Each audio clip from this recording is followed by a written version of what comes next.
to the basic rights guaranteed by the Constitution. Senator Whitehouse.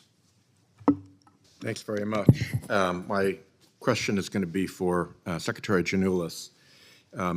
There is one view of the facts here, which is that the conflicts that we have seen in school libraries and in school board meetings involving the school librarian and the local people who serve on the school board grow out of natural concerns by school parents.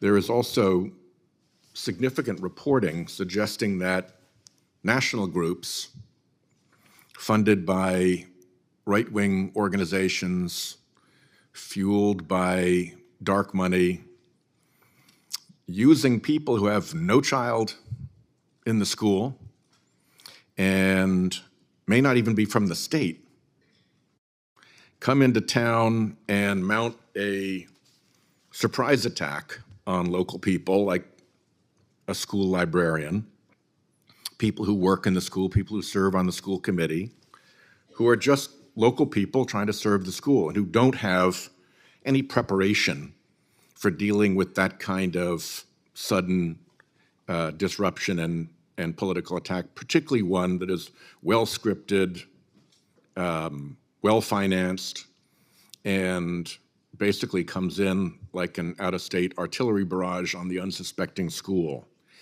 In your investigation into all of this, which of those two factual descriptions is closer to the truth? Thank you, Senator. We have seen, heard, and read about instances where right-wing groups, extremist groups, are trying to shut down or censor a certain book, access to certain books, which is why, again, our legislation is so very important, to protect librarians and their ability to determine what books belong in circulation. I'm saddened that Senator Graham left. He didn't give me a chance to respond. And this whole notion that protecting the right to read and fighting against censorship is somehow anti-parent is one of the most ludicrous arguments I've ever heard. What we're saying is, don't let one parent who disagrees with a certain worldview determine what book, whether or not a book should be in the library.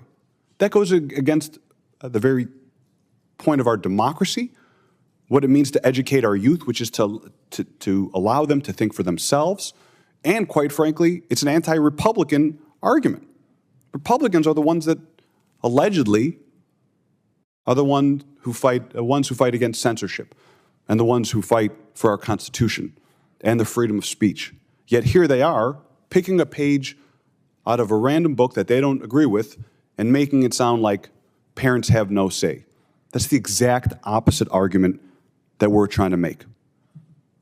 And that would be particularly true if the people involved weren't parents, weren't from the community, weren't even from the state, but were being shipped in just in order to stir up trouble, make news, and create division and controversy. That's 100% correct. Let me ask consent that an article by a very good reporter named Amanda Milkovich, who covers Rhode Island for the Boston Globe, be made a matter of record. It's entitled "Libraries Face Increased Attempts to Ban Books," and it's quite a comprehensive piece of coverage about the way in which this movement has appeared in Rhode Island to